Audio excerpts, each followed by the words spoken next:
So thank you all for coming to, wow, 2022. No. That's a lot. I was like, it was 2020, the last time I actually went into a building to work. So now it's a lot. And this particular chat, it's pretty much, we're going to spend not even an hour, but we're going to spend some time coming up with one idea and one step to kind of bring out one win in various areas of theater. Because that is the one thing out of all the chats that I have had in workshops, it is a lot. And I would apologize because my dog's getting ready to cough. Are you good? Okay. Out of all the chats that I've had, one of the things that people tend to have, they have great intent, but then it comes to, how do I actually get this to function?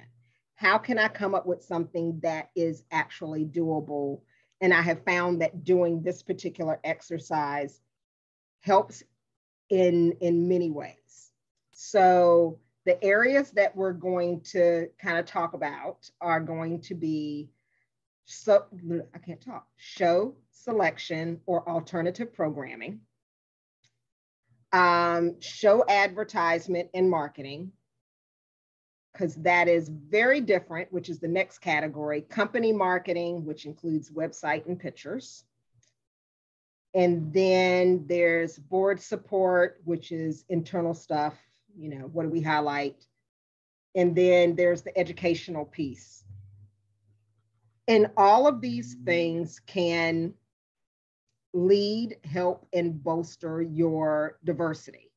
And I say that because I did one workshop where people were trying, they were like, we're trying to figure out what shows to pick so that we can make sure that everyone's kind of covered in different ways. And they were thinking, you know, it was great that they were thinking big, but it was so big they couldn't wrap their hands around it. So I started doing this particular exercise to kind of help people realize that as you are doing things with your different theater companies and trying to kind of maintain this diversity messaging, is that it can be the tiniest of little things. And all these tiny little things start to add up and then people recognize it. Case in point, even with me starting Confidence Theatrics, I waited a year before I launched it because I was scared, one. And I was just like, oh, what am I going to do if it flops? And my husband was like, then don't do it again or try again. And I was like, what do I do if it takes off? And he goes, I can retire. That was all that he said out of all of that. And I'm going, okay, I don't think you understand what I'm doing, but I get where he was coming from. He goes, you can't win and you can't fail unless you try. So that's kind of where we're going with this. So what I want to do is I'm going to give you just a few minutes to think about, we're going to start with shows. I don't know why I can't say that word, show selection, because it's two S's, and alternative programming. So think about one idea that you could do either as an individual or you could do as a board, and it could be small or it could be huge. But anyway, think about one idea that you can do and just one step to making that idea start. Doesn't have to necessarily be fully happen, but one idea to make the process start. And then I'm going to have you share that with me, and I'm going to put it on my little trusty chart over here, and then I can share it with you guys afterwards. And you can just kind of see how semi-simple it is. I'm going to say semi-simple.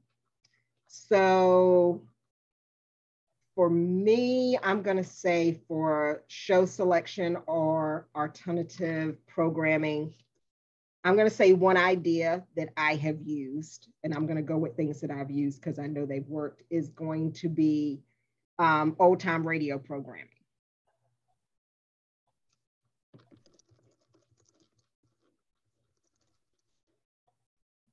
And one step in doing that would be finding scripts. And the win for that would be, and the way I've set it up, is the ability to cast whoever in any role, because it's a radio show. You can do it visual or you can just do it audible, but it does give you that option to work with people on tone, character. And it doesn't matter what your race, orientation is, age, none of that really matters. I didn't know until, because I'm an old time radio buff, that the voice of Baby Snooks was a grown individual. Completely blew my mind when I figured that out. And I'm going, oh, okay. So now I see how this could work. So for me, for that particular diversity thing, it just opens doors for anybody being able to try your hand. And the second win, even though you don't need a second one, is that you have limited rehearsals for those. They're free and they're all online. So, you know, COVID and all, or whatever could shut us down, you can still function doing those. So I'm going to go with Sean. What's an idea that you have for alternative programming or show selection?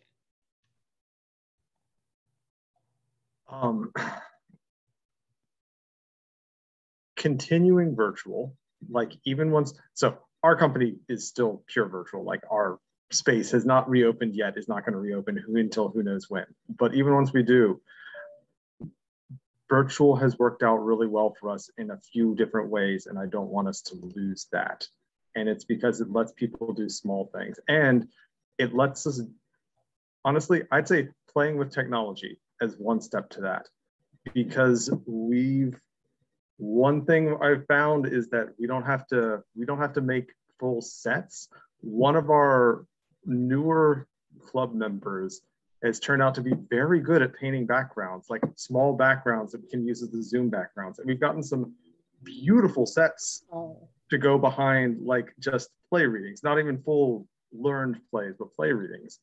And it doesn't take nearly as much time or energy as people as putting together a full theater, and we can get more sets out of it. Like we can get more locations out of it that way. So. All right, so continued virtual. Your win is that the technology and sets are easier to navigate. And what would be a step within doing that you could do? Okay,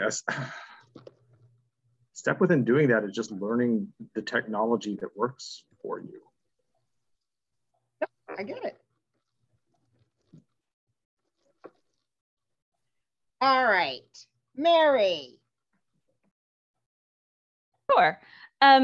So mine was actually sort of similar to yours, but it comes from the perspective of strong ensemble pieces instead of old time radio programming, which obviously the big thing there is finding scripts that will work. And the win, there are a couple wins for me when I do ensemble shows. And this is just something that's very near and dear to my heart. But it is the ability to cast whomever in whatever role. And when I did Peter and the Starcatcher, for example, I was able to mix up not only male and female, or, you know, and it's a completely color friendly show. Anybody can do anything in that show, including you can have a female Captain Blackstash if you want. Because there's a line in it that says, everyone in his family wore them, even the women. And then you paint it on. So you totally could have put a woman in the Blackstash role. And I loved that. So for me, it's finding those sorts of ensemble pieces where all of the parts are really good parts. And everybody just wants to be a part of it. And it doesn't matter as much where you get cast. And for me, the other really big win on this is that you don't have to have strong actors across the board. Like, it's a really good way to bring in newer people or more timid people who are just trying to get used to the idea of acting, and you know, they've got really good support all around them. So yeah, I mean, with the old time radio shows that I've been doing, a lot of them have come in. They were like, so when are y'all gonna go back to doing stuff live? And we're just like, don't know, because you know, we're in PG County, which means it may not happen until 2024. You never know. So I'm like, but the fact that they're interested and they keep coming back, like it got to one point where I was doing 4 radio shows a month just to cover the amount of people that were auditioning. And these were people from Texas, California, New York, and, you know, still people that were in PG County, but it was just like, I'm like, how did you find out? They were like, well, so-and-so told me, and so-and-so told me. So it was growing that audience. I can't wait to see if when we do open, if someone actually shows up from Texas to do a show. That would be hilarious. All right, Anne, you're up. Well, you know, you took the top 3 that were, you know, the easiest. Thanks for giving me the last place. Hey. But this actually was on my mind. I just hadn't thought it through yet. But my one idea is to look for playwrights of color who have unpublished, unperformed, they're new. Find new people, or anybody. And you have to have more than one step of doing this. One is to reach out to our sister theater groups of, you know, who do you know, who's worked well, but also reach out to the universities because they're cultivating these artists. Mm-hmm. Okay, and the win there is obviously you find some fabulous new shows. You find shows that may not be that fabulous, but you can play with them. And you give this individual playwright a wonderful boost. And you have the opportunity to, yeah, it's all about the casting and directing and production crew. Yeah, it opens up the whole field. And I will agree with you on that, on looking for, you know, playwrights of color or just unpublished playwrights. I happened to run across one back in 2015. She has this huge assortment of plays that she's written over the years. And she had a level 3 play reading at Reston that they needed a director for it. And I stepped in, I said, sure, I'll do it. I don't know what this is. It'll be fine. And I fell in love with that play. It's called Quadrant in the Dove by Charlene Donahue. And I have stayed in contact with her. Anytime her stuff is in a workshop somewhere, I will attend if it's virtual, because most of her stuff is. But because I've done that, and then we did at the beginning of the pandemic, we did a virtual rendition of Quadrant in the Dove. I was like, let's just do it virtual. It's fine. So now she's pretty much given me, she was like, if you want to do any of my works, you can do them, no rights. And I was like, but I agree with you. It's finding those playwrights that need that boost. And I didn't expect that to come out of it, but everything that I have read of hers, it is written for different races, different ages, generationally. It's a lot of really good stuff. And she has stuff that can work virtual, and then she has stuff where you literally have to have a stage for it. But no, I agree with you. That is an excellent way to do it. And also another place you can look, other than just colleges, high schools. Yeah.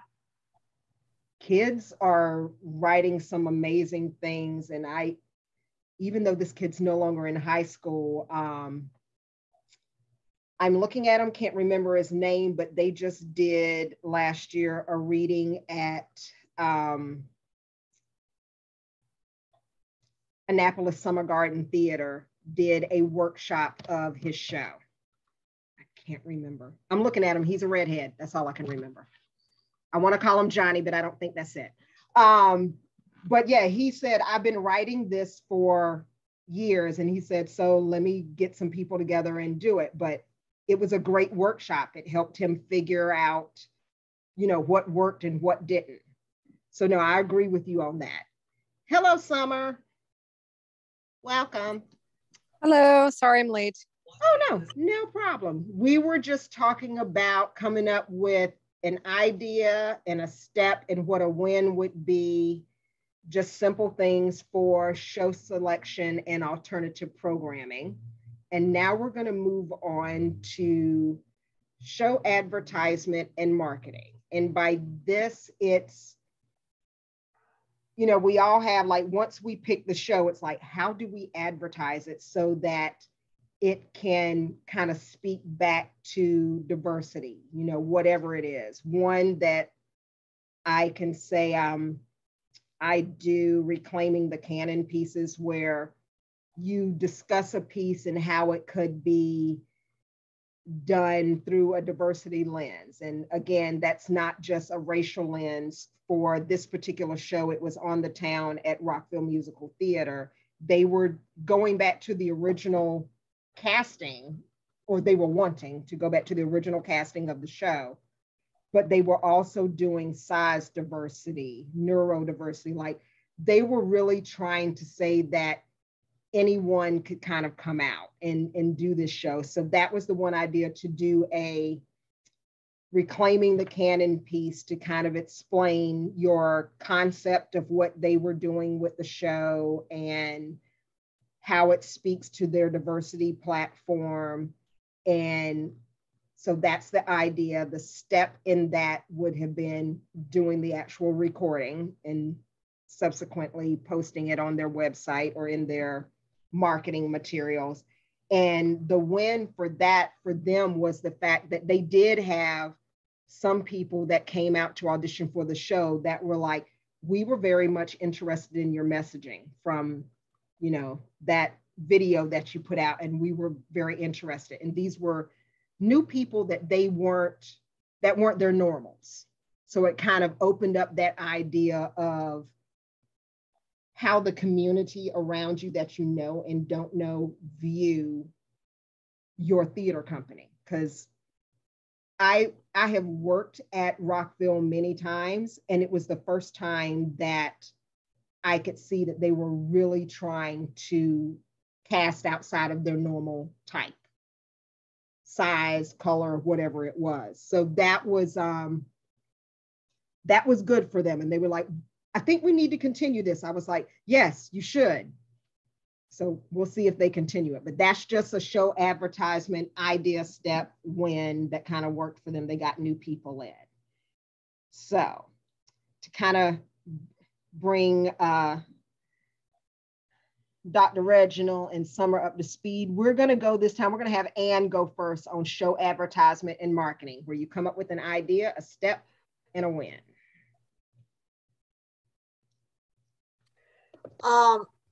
The idea, I want to piggyback off the video that you mentioned that Rockville did, is to do more interviews, video clips, yeah, more of that instead of just static stuff on the internet when we are doing our marketing. And on Facebook, make sure we have some, you know, the people that are talking about what the intent is, what they've done about it, and how much fun they're having doing it. I think we don't play that up enough. But also there might be an opportunity where, because of the diversity, something happened with the show that would not have happened otherwise. I think we just can't share those stories enough. So the idea is to do more, have more of the conversations, have them taped, clipped to all our advertising. And those could be used multiple times over in different ways. You'd be amazed how many times I go back into my clip bag, as you say, and just go, oh, this is a good one to use. Because I also do marketing for my job, and they're just like, do we need another video? I was like, no, I think we have 5 videos that fall into that category. We can pick one and create a new one, but we have one to go. So it's always having that backfill. Let's see, Mary.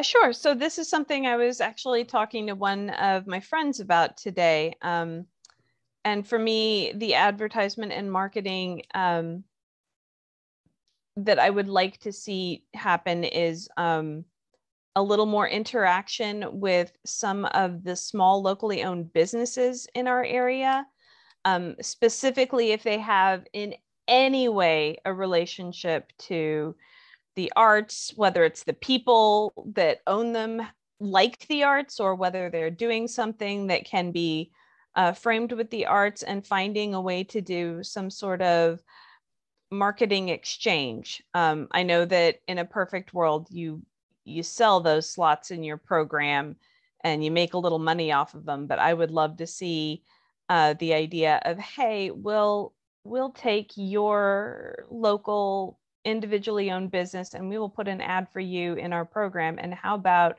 you put up our audition flyer and then our show flyer, so that the people who are really looking to patronize small businesses know where you are if they didn't know before, and so the people who are already going there will then know a little more about the theater. No, and that is excellent. A group that I'm working with, one of the places that, because it's a youth group where they're trying to get more kids to come audition, and we were doing this before COVID and semi-continued it during COVID, though most places weren't open at the beginning. I was like, Starbucks, any coffee shop, there are 10,000 people sitting in there all day long. And they're just like, but can you put anything up? I said, they have that community board that is packed with 10,000 things pegged up. I said, anytime you go in and get a cup of coffee, take your piece that has been covered up and peg it back to the front. And they were doing that, and they got some people that were like, oh, we saw it here, or we saw it at the Safeway, because they started putting stuff up at Safeway where they were located. So I agree with that. It definitely heightens your visibility, and actually also your community connections. All right, I'm gonna throw a newbie in here. Summer's like, what? No, completely fine. I'm sorry I'm late. I kind of got the message for this a little bit later. So I work, well, I don't work, obviously. I volunteer with Vagabond. I'm on the board there in Fells Point. And this, I'm really glad that they told me about this, because we are actually trying to improve right now upon the way the theater has historically been with diversity. So just a little short thing. I've been on the board for maybe 2 years. A year of that has been not really, because there's been no theater. So we actually we actually did we were going to do this before our January show of trying. I'm sorry, my sister's, there's a cat by me. It's crazy. I had a suggestion of spotlighting maybe a local restaurant in Fells Point, and kind of not having it as a, not charging, more of just like we're helping restaurants because of what the pandemic has done to all of us, Right. But I really love that suggestion of Starbucks. I had not thought of that. We are in the middle of casting a show, and we're struggling a little bit as far as finding diverse, actors to come out, just because I don't know, like the view of the theater in the community. But that idea of Starbucks is really, really great. And I've kind of suggested to just, when we post, not just posting the same thing, incorporating, like you were saying, like a video or something else in it that's kind of encouraging, more folks to come out. So this is really great. I'm so glad I'm on the call. Sorry that I'm late again. No problem. And yeah, I know Vagabonds really well. There are a couple of other things that y'all can probably tag into. A lot. The ghost tours, because they're consistently happening. Yeah. Those are things that you could actually partner with, especially since Vagabonds is considered haunted. Yep, there's all the many times I've been there and you hear something, you're just like, what is that? It's always something that's up in that top level, but nothing's moving, but you keep hearing walking. Yeah. We've had that conversation on the mini shows I've done there. But the ghost tours, definitely the restaurants is oh, what is that that's right next to Vagabonds? Is that the gelato place? Patango, the ice cream, like the frozen yogurt. Yes. Yes, I've talked to them. We actually are partnering whenever we get a show. Yeah, no, that place stays packed. Normally I was always there getting stuff, but that one and Salante around the corner that has the Scotch eggs. Slancha, yep, that's my favorite bar also. So those two, I'm just thinking, just those were the places that I advertised when I was there a lot, and a lot of people would come just from there. Also, that's also where I would take the cast afterwards. So I'm like, you get our money, we get your patrons. That's how we're doing this. But yeah, so partnering with them, posting videos, and having people tend to, it doesn't have to be a TikTok, but if it moves, people tend to look at it more than something that's static. And it does show the community, you know, involvement. And even if you advertise, especially since Fells Point is such a microcosm of things, go outside of that or have someone else go outside of that, because, you know, you can go one block off of Fells Point and you're in a scary place, but there is something over there. There's some restaurant, some bar, some hole in the wall that everyone goes to. I always tell people, if you can find diners, drive-ins, and dives, anything near you, post there, because everyone will see the show and they'll all go there to taste the food and they'll go, oh, here's something. So let's see, who else? Let's see. I'm going to go Sean. So that means Dr. Reggie, you're going to be next. Okay. This might be hard to do depending on who's in the production, but if you've got someone that would actually be interested in doing a bit of dramaturgy, like writing an article about like the context of the play or something that we see a lot in the programs maybe, but I personally, like a lot of movies that I end up watching, I watch them because I read an article talking about how interesting the movie is or how it connects to other themes and things. And if you have anyone that's interested in putting something like that together and a good writer that could just spread it through people's Facebook links, like through family and friends, and honestly, if you offered it to one of the local papers, they would probably love a free article. And like not the normal article about this show is going on, this is what the production of this show, but like this is the history of this show, or this is these themes of this show. You could make some people interested. And by the way, it's being put on right here in town on these dates. Yeah, no, dramaturgy is one of those things that it helps people get involved that might be camera shy, or not camera shy, stage shy. I've always had somebody that has been forced to audition and they're just like, I really can't be on stage. And you can tell because they're like this the whole time during the audition. And I'm just like, come on, it's okay. We don't bite unless you ask us to. And then that's a whole different story. So, okay, TJ, I hear you. So I then have started asking those people, I was like, why don't you write like the dramaturgy? Because one of the things when I'm directing, especially a straight play, I have people write for their character, their eulogy and their obituary. And people are like, isn't that the same thing? I was like, no. One talks about what you did, the other one talks about how you did it and the impact that it had. But I said, it gives you background. And now I've started moving a lot of that into having someone actually come up with like the dramaturgy. So like you said, for things, and especially kids in high school or lots of techies. And it gives them that extra thing. And that's something that I think a lot of theaters can do. It'll help bolster confidence. It'll help bolster, involvement within the show, how that show is viewed on the outside. I think it can help directors, cast understand the concept of the play.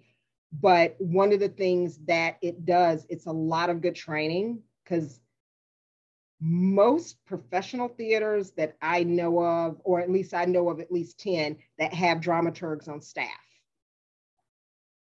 I didn't even know that was something you could go to school for. That tells you my age. That was not a thing when we were coming through, that, oh, you're going to get a dramaturgy degree. I was like, there's such a thing.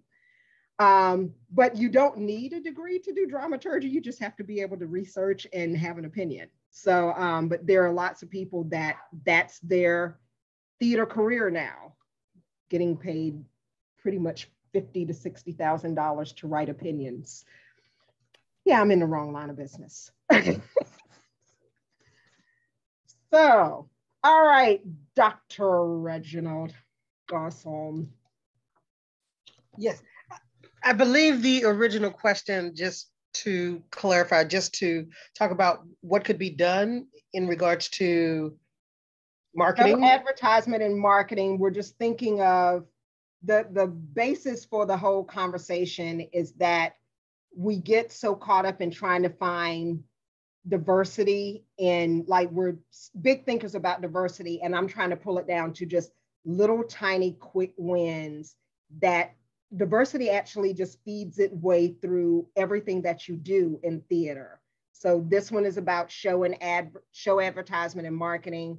And then we're going to do, company marketing, like what your website looks like, board support, and then education. So it's just all these different things that I think people go diversity and they think race, and that's where it stops. And yeah.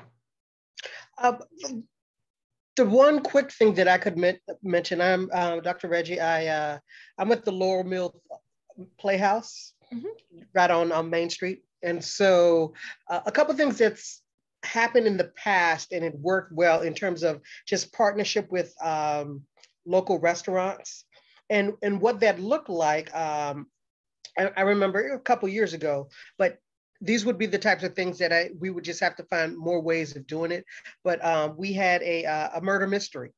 So in doing the murder mystery, we worked with Olive on Main as well as Red Hot and Blue, and literally, since Olive on Main is right next door to the theater, the folks would first eat at the theater. Eat at Olive on Main. And while they were there, the beginning of the actors began interacting with folks as they were eating. Then when they were done, we just walked right next door into the theater to finish the rest of the show. So we did that. So that was pretty cool and unique. And then with Red Hot and Blue, they had, in addition to their main room, they had another room that was, let's say, lower level. And so we were able to coordinate with them so that we would be able to use that facility. And then once again, it was folks ate, but the murder mystery happened while that was happening there in the facility. So that was unique for that type of show. But I think the possibilities are endless if you try to really think creatively. So it's really seeing how you could use what's next door to incorporate with whatever show you're doing. Yep. My brain is going wild now. I'm going, okay, all the different theaters that have something next to them. Vagabond, yeah, you got on both sides. No, Bank of America's on one side. Isn't it? We have a lot of stuff. There's a Bank of America, there's an Insomnia Cookies, there's Tango, it's so much. Insomnia Cookies. Yeah. Ooh, that place is known worldwide, shocker. Yeah, I have friends that literally come down from New York to go to that place specifically. So yeah, it made me think of something. If I could, sure. So with the whole cookie thing, let's say some discount was worked out so that during intermission, people could just go next door and grab a cookie. I'm just thinking off the cuff. Just No, definitely. I've brought that up. There's the way the board is, they don't want people eating during the middle, but we definitely are working on things, either showing a ticket before you go to the show, after the show, something like that, to definitely incorporate, all that, everything that's around there. Just so many opportunities. But I love the murder mystery thing. That is, I have thought of that not as a murder mystery, but one of the shows that I have seen before when I lived in Charlotte was the Colored Museum was done in a row house, a 3-story row house, where each room, there was a different scene from the show in the different rooms, but they also had artwork because it was like Artscape that they were having in Charlotte back in the day. And that made me fall in love with that show. Then I saw it on a flat stage, was not that impressed with it. I was just like, no, I actually want to walk through, because if you didn't want to see one, you could just move on to the next one. Like Permutations, if anyone knows it, that's just one I can't watch anyone give birth to an egg. So that was just too much for me. So I went past that one, but I was able to see the rest of the show. So that is just one of those things where theater in unique places really works and can tie into the community and work in a way where it doesn't have to be where your audience and or your board, it's not as much diversity in your face, but it does work for diversity because it is varied ways to kind of increase the line of sight in the community. All right, so now we're going to go to the next one. So Tej, you're going to be on this next one. The next one is, it says company marketing, website, pictures, and this is pretty much how you market your company. So it's not the shows that you're doing, it's if someone were to come to your website, and let's just say for most of us now, there aren't any shows that we're doing. So they're looking at a website that says, yes, we're temporarily closed for COVID, or we have limited shows. But what are some ideas that one could do now to kind of showcase different perceptions about your company? It could be how your website looks. It could be pictures that are on it. It could be quotes. It could literally be anything. And I will give you an example of one company that's in shocker, they're in South Carolina, and they have, since probably the middle of 2020, they haven't done any shows since then. However, they have consistently put up content on their website. And if it's scouring their old photos to put up, they would do, guess what show this is from? So they made sure that they had people from different backgrounds that were shown,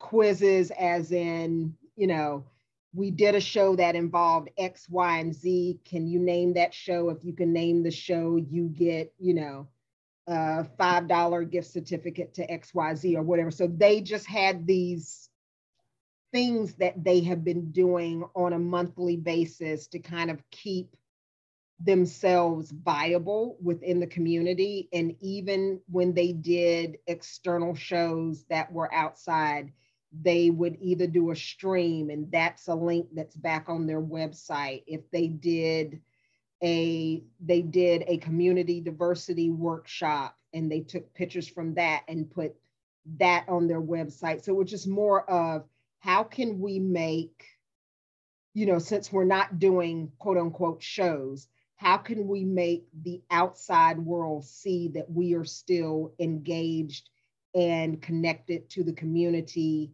and the issues?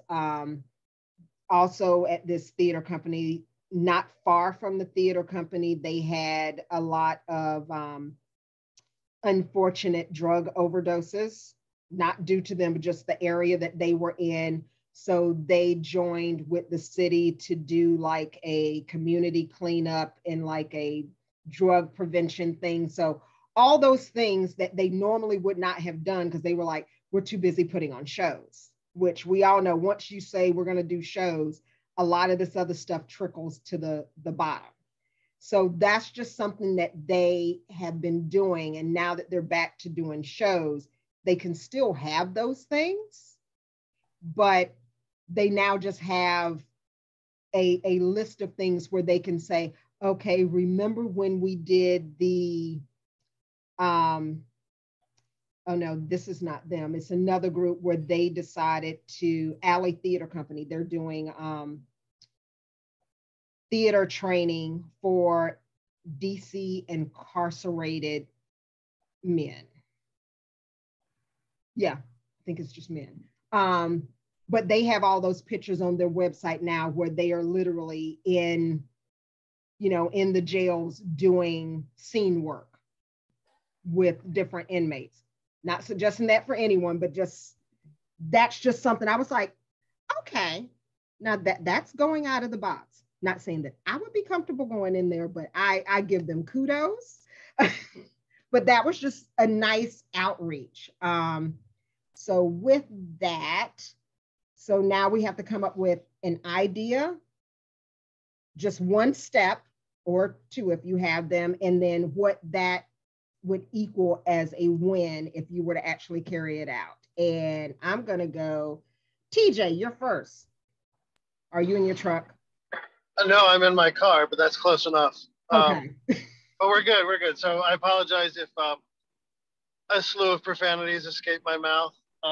They were intentional and diverted at somebody in front of me who can't drive.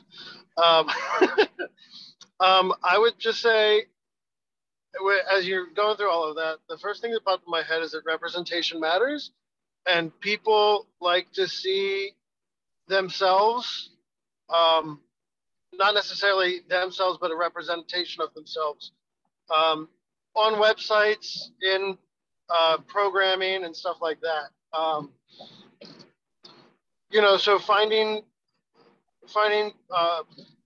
historic, past productions that include diversity, or finding programming that would reach out to them, that either through Broadway HD or stuff that's free on YouTube, that you can share, access stuff that's most people wouldn't know to access or look for. If that makes sense. No, it does.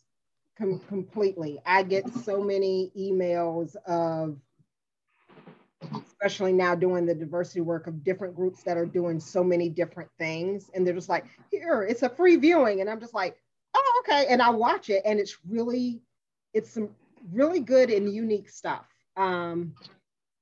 Especially when it's with kids. They, Brooklyn Children's Theater, they write all their own material. So they're not doing anything that requires rights. So even the kids assist in writing these, they're all devised plays. And to see some of the stuff that these kids come up with is mind-boggling. And it makes me think that I somehow missed that day in class where that was taught, that was possible. But they are doing some just amazing things up in New York with that theater group. So yeah, I agree with you on that, TJ. And one of the things that they also did at BCT was, prior to everything happening with the Floyd case, they had already completely redid their board so that for every demographic within their company, there was a board member or a teaching artist that also sat within that demographic. So their entire board, and I always tell them, I was like, I don't even know how you did this, but they have a full board of, even though, trust me, it's a huge theater company, but 35 board members / teaching artists mix combined, not just, I don't know how many on the board, but combined with teaching artists, 35 that are all involved in just making sure that the kids see, kind of like you said, TJ, see themselves, whether it's on stage, but they can see themselves in the management of this particular company. And I always give them kudos. I said, I don't know how many other theater companies can do that, but the fact that you could, kudos, keep it going. But it's, yeah. So they're also got a lot of money, so that also helps. So let's see. Let me go to, I'm gonna go to Summer because she was smiling. Thanks. So I guess the question is something you could do that kind of represents the company as a whole, not so much doesn't need to be for marketing, tickets, all that sort of thing.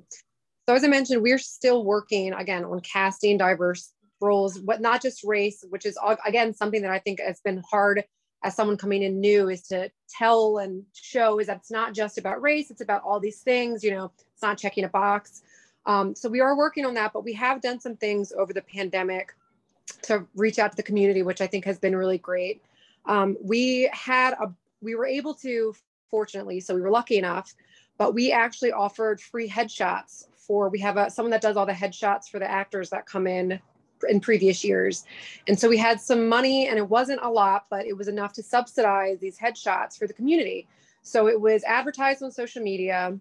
It was advertised about, and a lot of folks came in and got free headshots, actors, local actors, actresses. And that was also a way to kind of help with the, I don't want to say rebrand, but help with showing that, like, you know, we are a community theater. We are, you know, evolving and wanting to kind of include support our community, include the community.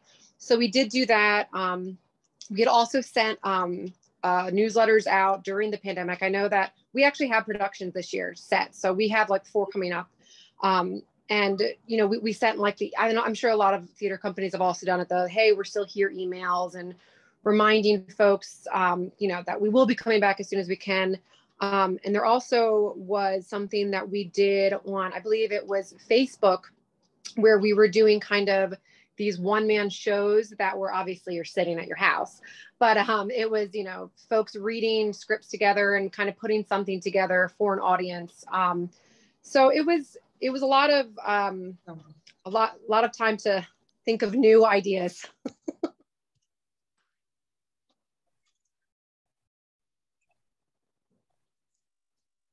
That was it.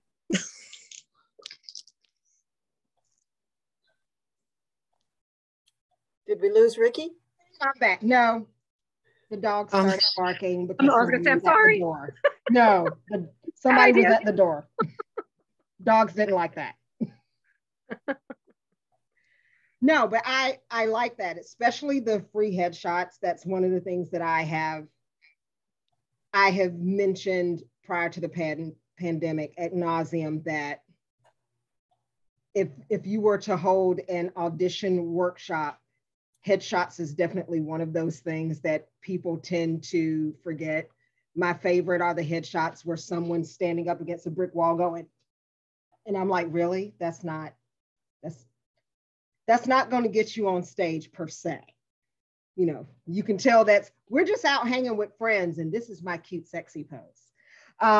So it's giving them feedback on how to really, there are different types of headshots. So I like the fact that you did that, and it does build the community up in doing stuff like that. So let's see. I'm going to skip on to the next one because, like I said, I'm not going to keep y'all here past an hour. So that means we got 7 minutes. I believe in your time. So here comes, I'm going to skip and I'm going to go educational. What is an idea that you can do from an educational standpoint that will kind of bolster whatever form of diversity that you can think of? And like, what's an idea, what's a step, and what's a win? And I'm going to go with Anne on this. I actually had an example for the company, but let me see if I can tweak it for the education. You can go that to the company. Go for it. One of the things that LMP does, because they are fortunate enough to have their own building, is when they have these street fairs in Laurel, they can set up a table right outside their theater, and they always have something going on inside the theater, and we're inviting people in to see that.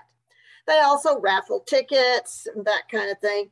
But more on the education side, and this is my plug for the not just on stage activities, is be a wonderful opportunity, if you don't have a theater, to use your space, which you usually have a tent, and you've got that built-in background. There's your scene space.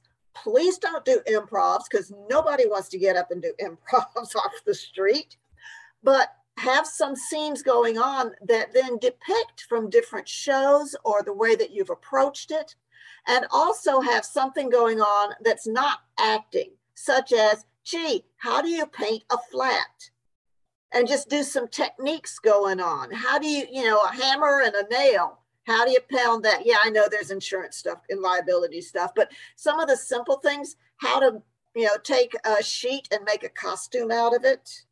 Mm-hmm. Simple things like that, that I know a lot of people probably do for elementary and, grade school plays and stuff, but use your theater group to teach people how to do the stagecraft. Yeah, I remember when, what was it? The duct tape challenge was out there where all the kids were making duct tape dresses. Yeah. And I think back about that and I'm going, oh, that is a perfect segue into costuming for theater. It was like, okay, so if you're at at one of the fairs, and yes, Laurel has tons of them. I used to go to them all the time for the baseball cards primarily. But I can see at a booth where it's like, okay, we're going to have a contest, a duct tape contest, or I've seen them do it with toilet paper, where literally they create these things. They were like, okay, these are things that can be done. I think that is a good challenge to get people invested in a theater activity without being invested in a theater activity. I know that's, you know what I mean? Without being an actor, yeah. Yeah, so they're just like, oh, so I could do that in theater? Yes, if you can make a really good duct tape dress and make it look good on someone. Like I watch Project Runway all the time. And when she did the black straw dress, she just took plastic straws and made this dress that I'm going, I need that in my life. It was gorgeous. But it's the unconventional, I would call it the unconventional theater challenge. I think. And again, that translates to the website as well. Uh-huh. And again, pulling the YouTubes that other people might not find, making your own YouTubes. Yep. All right, TJ. Yes. Okay. Yes. Educational. What you got? Being that I used to work in the high schools, I have a lot of theater teacher contacts. What I'm hoping to do with our theater company at Silhouette is to try and kind of bridge that gap and invite people to come over and learn the skills with us. Sorry, I'm close to where I'm headed, and but it also gives them, I think I know where you're going, it gives those that participate, especially if they're school kids, it gives them, what is it? Is it community service hours? I'm not sure. I'm so far out of high school. Yeah. Okay. Yeah, definitely can be used for community service hours for sure. Absolutely. Yeah. But also if they're already in the theater and you invite them in to the community theater, that gives you possibly more hands in the future. We'll also, hopefully they will tell their friends, hey, come on over, we need some help building and stuff, which could, then you drag in your parents and you got money in there. So that's my goal is to reach out to the high schools and hopefully find some opportunities for everybody.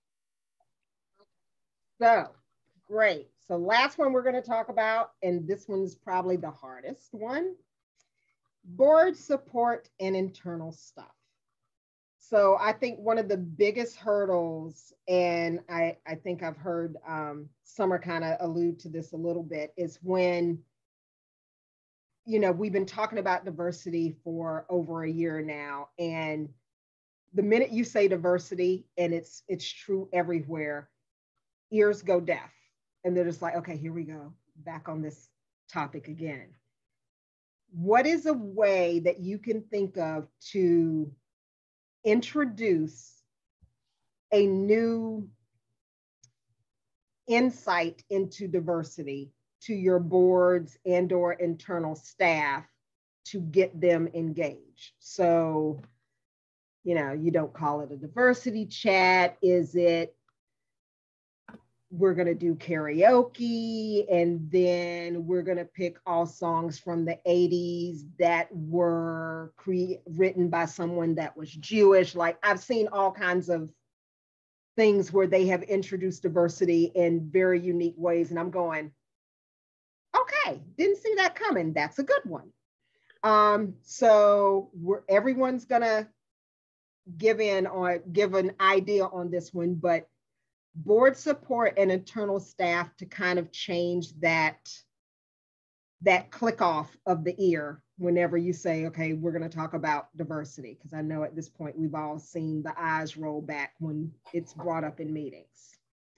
So I'm going to go with Mary, because she has this grin on her face like, oh, here we go. No, so again, this is something that I agonize over, as far as trying to, not me personally, but the idea of trying to get people more excited and invested, as opposed to just, no, yeah, I support that. So as far as the board, like being a board member, for me, it was much more about trying to be, like my thought on this was much more about trying to be cognizant in how we put together show staff, and knowing that it's really great when a director comes to you like for a musical, and they already have their music director and their choreographer and their rehearsal pianist and their assistant director, but getting the board more involved to think about who we know that we can pull in and help to expand the diversity. So it's not just the same people behind the table every time, and the same looking people behind the table all the way across the board.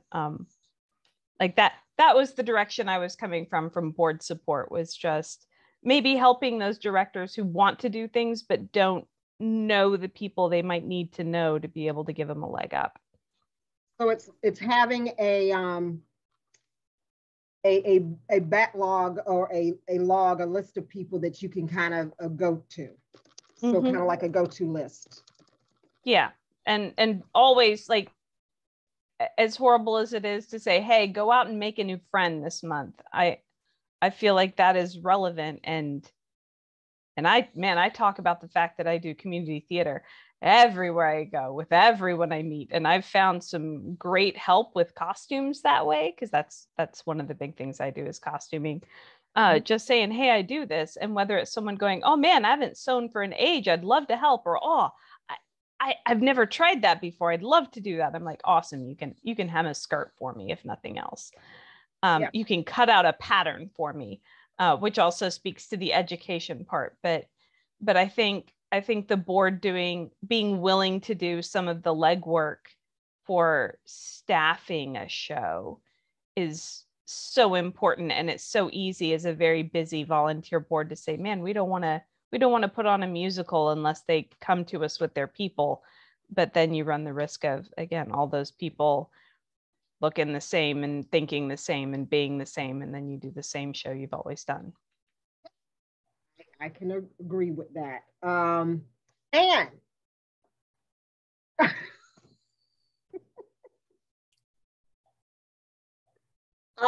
got nothing on this one. And that is okay. It just means that there's room out there for you to come up with something at some point. Yes, there is. All right, Sean. Also having trouble. I can say that, yeah, just trying to have a diversity chat does not work.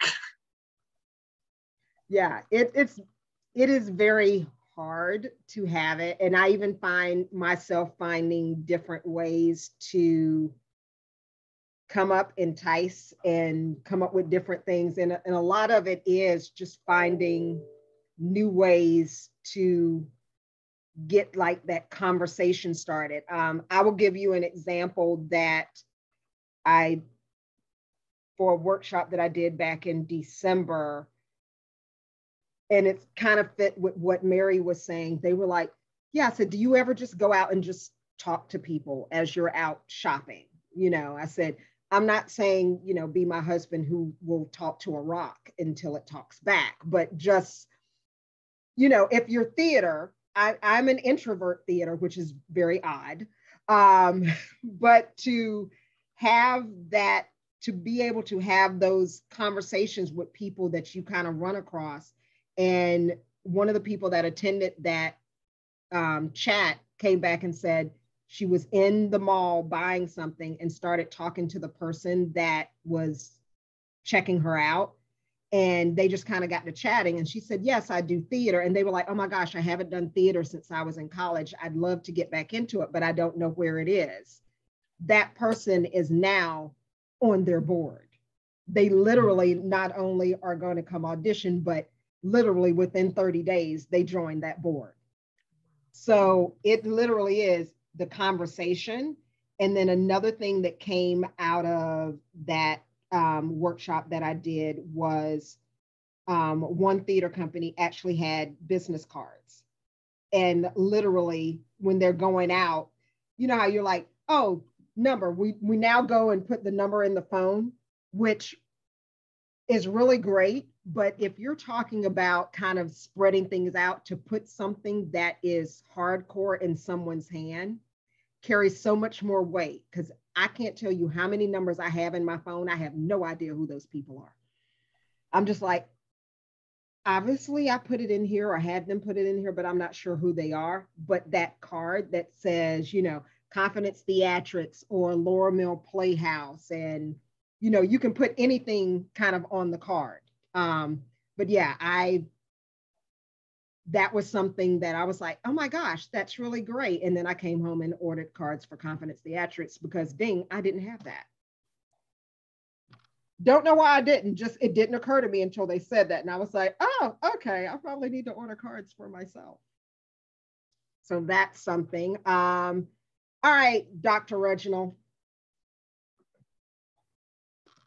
I thought of something simple, but I think it's probably easier, being in a small theater like we are. But when possible, just thinking about the board members actually being involved in one of the shows. And then you could showcase that however you want. And then something to piggyback when we were talking about the whole community aspect and involvement. And I had to, because we just redid our website and it's still a work in progress, but and thank you, Ann, for saying what you did, because it's so true.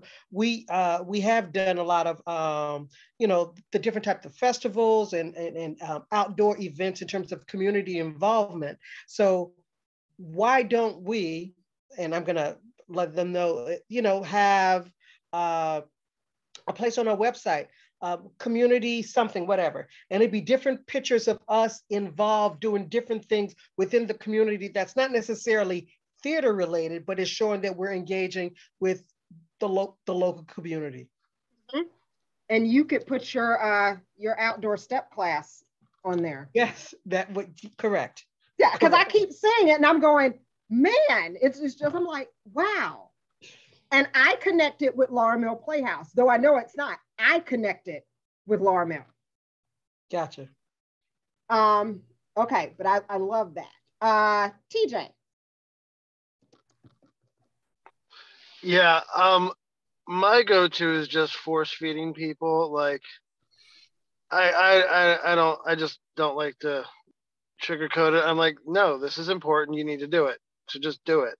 But I think one of the things I try to do is lead by example.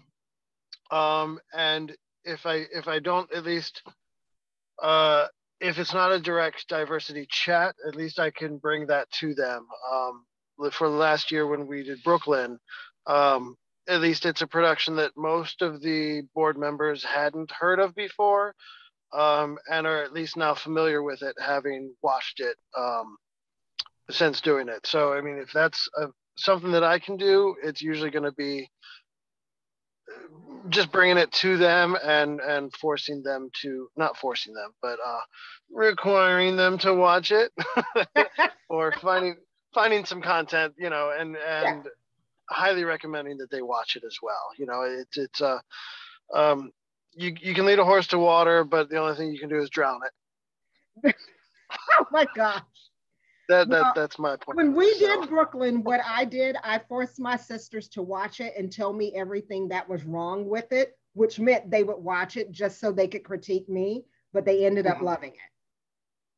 Good. But that's how I tricked them all to watching it. And then I said, I turned it into like a game. I was like, whoever comes up with the most things wrong with it, they were like, no, it was actually really good. I was like, okay, cool. You've all seen a show. Next. Right. Yeah. All right, Summer, you're up. Sure.